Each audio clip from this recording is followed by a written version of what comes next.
Hello YouTube! I am Penstar, and this is Rebuild 3 Gangs of Deadsville.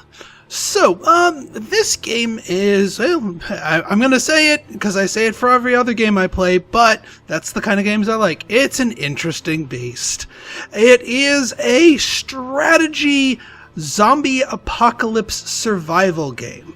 Now, most of the zombie apocalypse games out there are not really my cup of tea. I'm not really a big fan of the genre in general, because most of them are shooters. You know, you got your DayZ, you got your, I can't even name them all, but there's a lot of them. Most of them are shooters.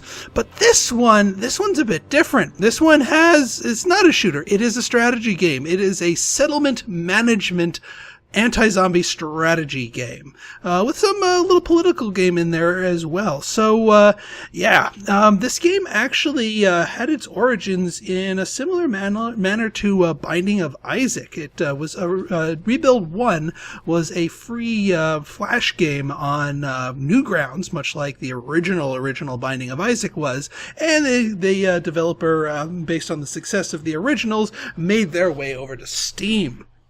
So, today we are going to pick up and play a round of this game. Now, there's a story mode. The story mode is really, really good. But I'm not going to be playing the story mode for this series because I don't want to spoil anything. That being said, the type of gameplay you get from quickplay is very similar to story mode. So, some of the strategies and tactics that I'll be showing you today in the quickplay are absolutely applicable to story mode. So, let's get started. Alright, let's make our leader here. I have a specific build in mind here, and also a specific thing here. Let's see, let's get a big guy. Let's see, there, and these are all just cosmetic, it really doesn't matter. Let's get a better shirt, there we go. There we go. That's a beautiful human being there. We're gonna call him Hobo Steve. Now, and regarding Hobo Steve here, there is one big decision that you do have to make at this point. All this stuff, all of here, that's all cosmetic. This down here, job, this is not cosmetic. This is a very important strategic decision to make, is what job your leader person had pre-apocalypse, because that not only gives them a piece of starting equipment, but also gives them a bonus that applies to your entire fort. So this is a significant choice. Now, now there's some that more military focused. Some are more about getting more leadership and more survivors. Better trading, happiness bonuses, other forms of things. There's a lot of different strategies, and these are all, they're all very viable choices. I'm not, the choice I'm picking here, which is Hobo, I'm not claiming this to be like the number one supreme choice here. But it is the one that I like for my playstyle. It gives you a bonus to the scavenging skill, and I'll explain that in a moment here. 5 housing space, so your fort can house 5 more people than it would normally, given the houses in there. And you start with a backpack, which is actually really, really handy. So we're going to get started here. Alright, let's... Well, you know my naming conventions here. Ficklewood. Let's do a typical size city with 2 factions. That's pretty well balanced. We're going to go ahead and give ourselves rivers. Just as a note, rivers, turning them on will make things a little bit easier, as will coastline. And I'll explain again why later. But we're going to make the difficulty challenging. There's actually 5 difficulty levels: easy, normal, challenging, hard, and impossible. Now, hard and impossible These things, well, when you beat a city, you get to take your leader and all the skills they've built and all the equipment they've gathered, along with up to 3 other people with you, and start the next map and get to choose your difficulty on that next map. And that's where the hard and impossible settings come into play, because starting with hard and impossible on a fresh level 1 character, not gonna work unless you're really, really, really lucky. But challenging definitely keeps the heat on you. So I'm going to play this at challenging since we're starting out with level 1 people. And let's get started. Alright, so we start out with 5 tiles here. Each of the cities here are all procedurally generated, so you're never going to play in the same town twice. So we got ourselves, we got our Hobo Steve here. Now, each individual has 5 skills that they can learn. Soldier, which is basically defense, scavenging, engineer, builder, and leader.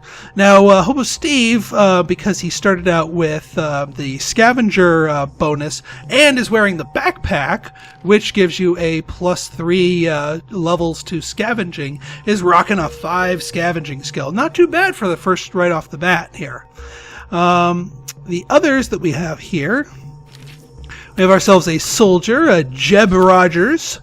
Sometimes they come with perks, but I'll get into those later. But yeah, just level 1 soldier. We've got another scavenger, Pete White here. But he doesn't have any bonuses or equipment here. And then lastly, we have ourselves a Nathan Danger, the guy that looks and sounds like he should be the soldier, but he's actually the builder.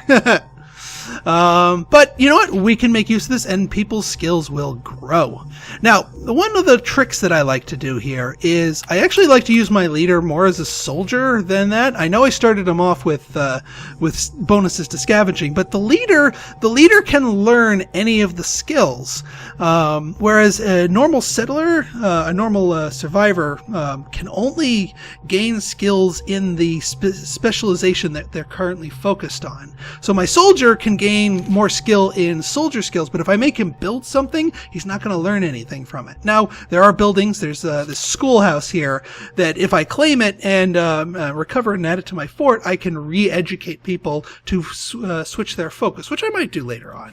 But regardless, since I'm going to be focusing Steve more as another soldier, I'm going to take off his backpack and give it to our scavenger here, Pete White. Pete is actually going to be our dedicated scavenger. And he's at a 4, not, he's missing the one of the bonuses from that, but he can do pretty well for himself. Now, around the tiles, you have a few tiles that are pre-scouted for you. Here, this graveyard just has a few zombies, 9 zombies. Nothing too much to worry about, but no goods to scavenge here. This one has a lot of food and a few resources and a few zombies. But the thing is, our food is full. We can only hold 50 of 50 food. We're losing food per day because we're not growing that much of it. We only have 1 farm tile here. But if I were to gather more food, it would go to waste. So, yeah, this one has food. What I'm looking for is a space that has just resources, because I want that to be the first place I scavenge. Just zombies. Ooh, 2 mega malls. These things are usually, yeah, that's packed. Alright, you know what? Here's what I'm going to do. I'm going to have him do some, have him do some scouting. We'll get to those other resources later. Now, speaking of food, the first thing I want to do for my builder here, builders can do 2 things. If you clear a tile completely of zombies, you can have your builder reclaim it, which is really handy because that adds it to your fort and you can do stuff with it. Alternatively, you can have them replace the buildings that are currently existent in your fort. And now this Initech, this office building here, it's useless to us. An office building during the apocalypse does nothing for you. So we want to replace it. So we're going to go ahead and move our builder over here.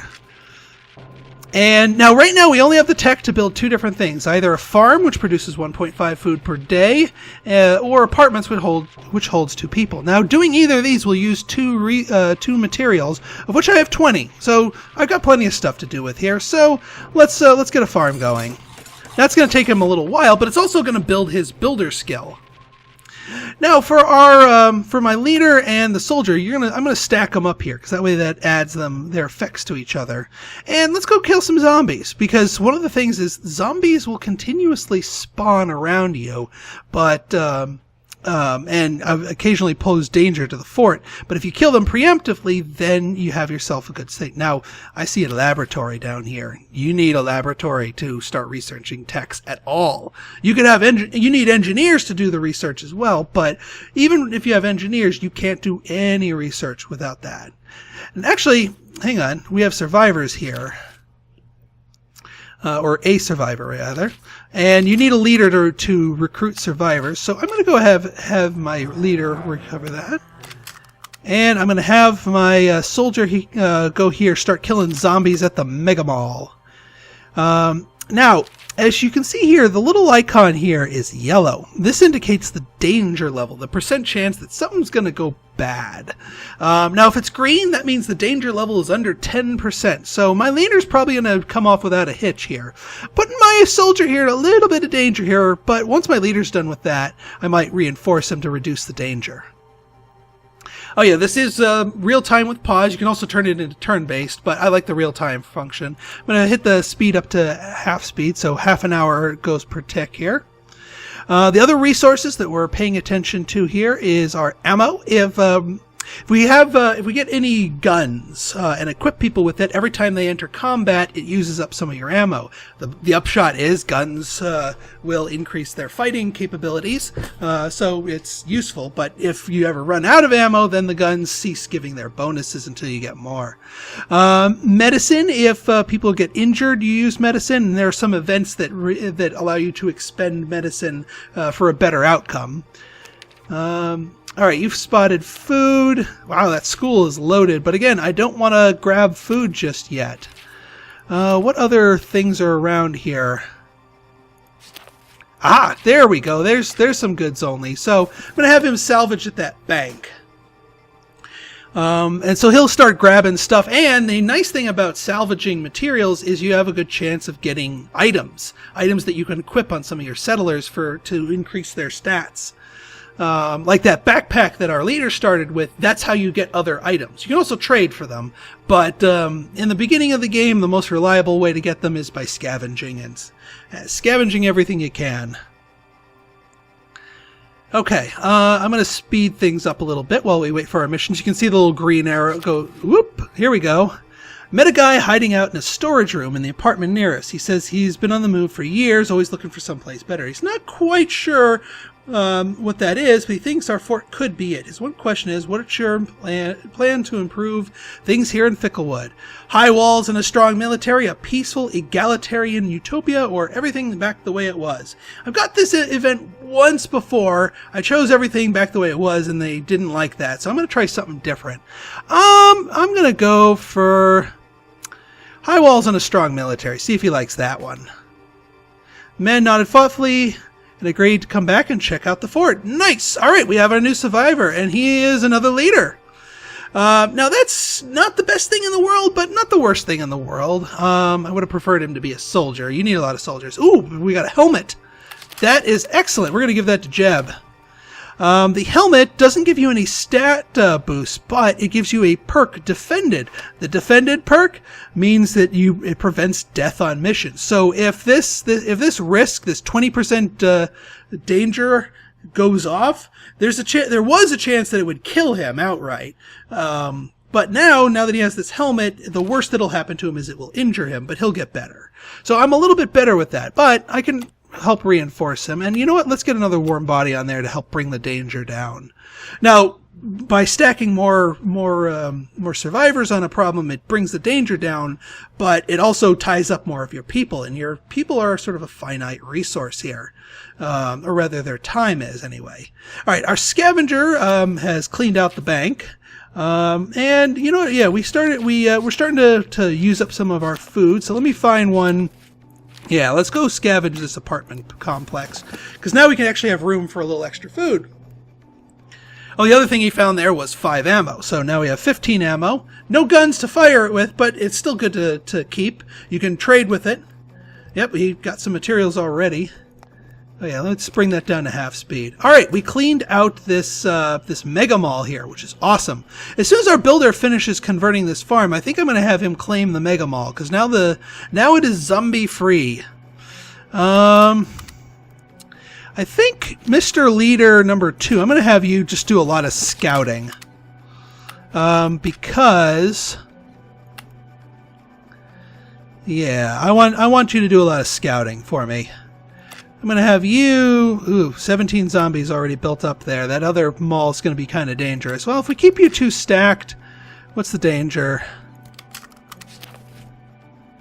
What's the danger here? 22% danger. Not sure if I like that, but if I leave the mall alone, it will accumulate more zombies. So better to kill them now, and maybe risk the danger a little bit. If I can get some more weapons, then I can equip them on people. Even if you equip them on non-combat people and add them to a combat mission, they'll apply their effects. Oop, and we got our first mass zombie horde here. So these guys are now threatening our fort. Right now, the danger level is green. They have a 7% chance of breaching our walls and overrunning one of our tiles. In this case, it would be our apartments here, or our housing block here. Obviously, we don't want them to do that. But we also don't know when exactly they're going to attack. Now, one of the things you can do to lower the danger is post guards in here. But 7% danger, I'm willing to tolerate this. You're going to quickly find this is a game of calculated risks. Alright, so we scavenged that. Our food, we still could use more food. So, you know what? We are going to, we're going to scavenge that mall. Before we claim it with our building, we will scavenge it. Pick it clean. Because I think if you reclaim something without scavenging it, it doesn't yield quite as many materials. Haven't tested that 100%, but we'll see. Spotted food. Good job. Now, yeah, let's scout this laboratory because we really want to make our way down there. You can only claim tiles that are adjacent to your fort, so I can't just run and grab. Oop! All right, these zombies are starting to gather more people. They're at 10% danger. I think once this builder finishes his job here, I'm going to post him as a guard. And that brings the danger back down to 4%. Much better. So yeah, even though he's not a soldier, he can still fight. He still has that capability. Just not quite as effective as a normal soldier. But again, I would rather these guys start clearing zombies from here. Down to 11 zombies. Still medium danger. But the danger will actually go down as they keep killing zombies. And heck, even if I have to abort the mission a little bit earlier, that's okay. Ooh, resources. Ooh, just pure resources. Nice. Alright, well, I know where I'm scavenging next. Alright, let's see here. Actually, you could scavenge, but I'd rather have my higher skilled scavenger do it because not only does that build skill for him, but he does it a lot faster, and I think you have a higher chance of getting items. So I would rather wait for my skilled scavenger to finish up picking the mall clean before he moves on to the lab. Oop! And here comes the zombies. Alright, we're at 6% danger. Now, whenever you're higher than 5% danger, the game will give you random options to expend some resources to lower the danger. Now, down to 5. Now, since it's at a 6, I'm not going to waste any resources, so I'm going to let our defenders handle it. We won! Sure, things look bad, but when the pack of rabid dogs joined in on the attack, we used the chaos to our advantage and kicked a lot of them out of the fort. Alright, good. So those zombies have been defeated, but that doesn't mean the danger's over. There's still zombies on this tile. There's still zombies on all the tiles, and they will continue to wander towards the fort and pose us danger. So I think this is a good stopping point for our first episode here. So in our next episode, we'll see if we can clear out this mall up here without getting our leader and or our only soldier killed. Pick this mall clean, scout out, see what there is around here, and see if we can't get a few more survivors to join our cause and help keep us a little bit safe.